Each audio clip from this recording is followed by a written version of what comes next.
There's an old expression that says, if your outgo exceeds your income, then your upkeep will be your downfall.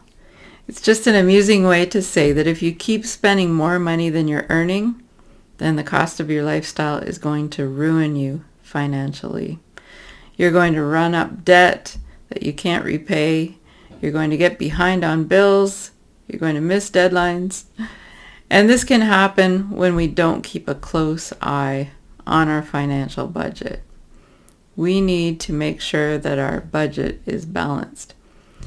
We commit to expenses or loan payments that we just are not able to pay back because we never stop to add it all up to make sure that the total was not more than our expected income. Well, we could fall into the same trap with our time. That's why it's so important to balance our time budget. Not just for today, not just for this week or for this month, but on a quarterly basis. It's all about seeing the big picture and planning for it, balancing our time budget. So let's look at 4 steps for balancing our quarterly time budget so that we don't commit to more projects than what is feasible to accomplish in the next quarter. The first step is to add up project hours. So in a previous video in this series, we talked about planning your projects for the quarter, making a list of what you need to accomplish or what you want to accomplish, not your little routine tasks, but the big projects, and then estimating the time needed for each of those projects. So you need that information to do this step because you're going to be adding up the total hours needed to accomplish all of those projects. Now you may have just made one list or you might have made a list for each of your roles. But in any case, you need the total number of hours to accomplish those projects. So while you're working on this, make sure that your time estimate for each project is realistic. And you can't just make a wild guess. You need to use some data from previous projects that were the same or similar. Sit down and figure out how long it's going to take to complete that project. And when you're not quite sure, it's better to overestimate than to underestimate, because often things will take longer than we expected for various reasons. We may have to research extra information. We may have to learn some new software. We may have to spend some time brainstorming and figuring things out. We may have to ask other people for information. Projects often take longer than we expect. So we need to make sure to leave some margin. So you're going to add up the total time needed to accomplish all your projects for the quarter. And if you do it by role, you'll have a subtotal for each role, and then you'll come up with that final total. So you might have this many hours to accomplish all the projects in your first role, this many in your second, third, etc. But then add them all together, and you'll have the total number of project hours that you need to pull it all off this quarter. The second step is to compare this to the hours available. So in a previous video in this series, we discussed how to decide how many hours you're going to work on projects in the next quarter. So that is basically by figuring out each day how many hours you can devote to concentrated time on projects where you won't be interrupted. So you're not going to be working on all the little emails and calls and meetings and things like that. That all has to fall in a separate time slot. But how many hours can you block out each day to work on projects? And then you figure out how many days you have during the quarter to have those project hours, and that gives you the number of project hours available for the quarter. So you want to compare that to the total time you need to do all the projects that you put on your list for the quarter. Now, if you're a high achiever or if you're too optimistic, you may find that you do not have enough hours to realistically accomplish all of those projects. This is a very common scenario, and it used to happen to me all the time. But I've been working on time budgeting for many years now, and I'm getting better at it. So I try to be realistic about my estimates.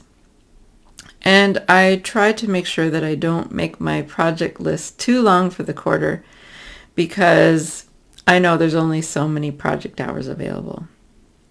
So if the number of estimated hours to do all those projects is greater than what you have available, then you have to make some adjustments, and we'll talk about that in the next step.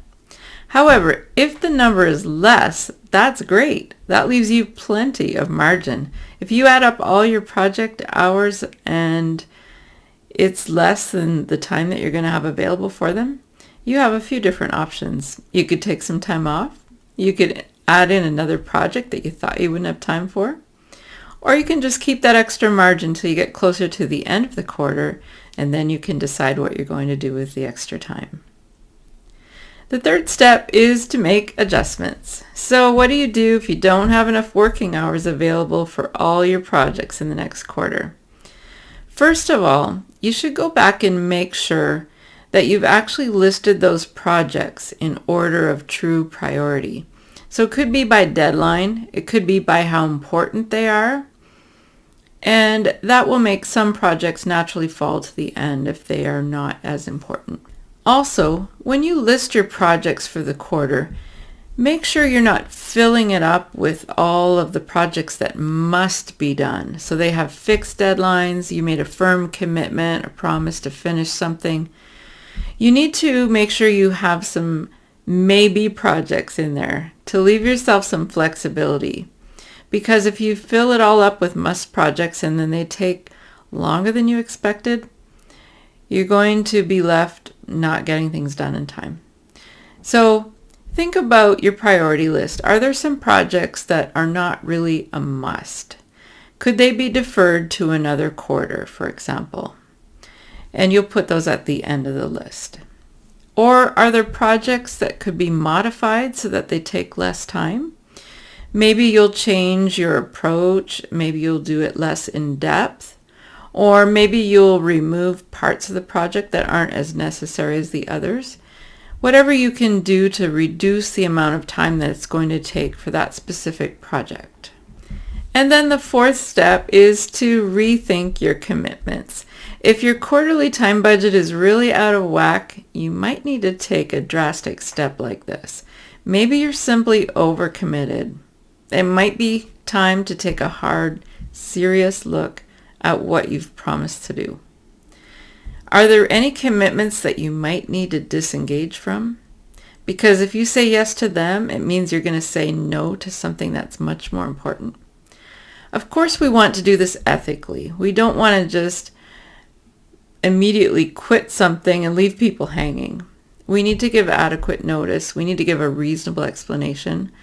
As much as possible, we want to keep our promises to complete our projects, if it's humanly possible. But there are times we might need to ask to be released from a commitment. And we need to allow enough time for the transition to happen so that we're not leaving someone in the lurch without an alternate plan. You might suggest a different way to accomplish it, a different person who could help. And also, if you're extremely overcommitted, you might even want to look at eliminating complete roles in your schedule. For example, maybe you've served on a committee for years, but it's actually one of your lower priorities. Maybe someone else could step into that role with fresh vision. Over the years, we tend to pick up more and more responsibilities. And to a certain point, that's fine because we get faster at what we do, we get better at it. But at some point we get saturated and there's just no more time. And so we have to let go of some of those old responsibilities, let somebody else take the wheel and take it forward for us. The bottom line is you need to balance your time budget so that you don't burn out and so that you're not living in constant stress. So we've looked at 4 steps for balancing your quarterly time budget so that you don't commit to more projects than what is feasible for you to accomplish in the next quarter. So we talked about adding up your project hours, comparing them to your working hours, making adjustments, and rethinking your commitments. So I have a question for you. Do you feel that you have overcommitted your time and that it's causing you stress? Feel free to comment below. Do you feel that you have overcommitted your time and that it's causing you stress? Be sure to get your free quarterly time budget by clicking the link below in the comments, and stay tuned for more videos in the series about quarterly time budgeting.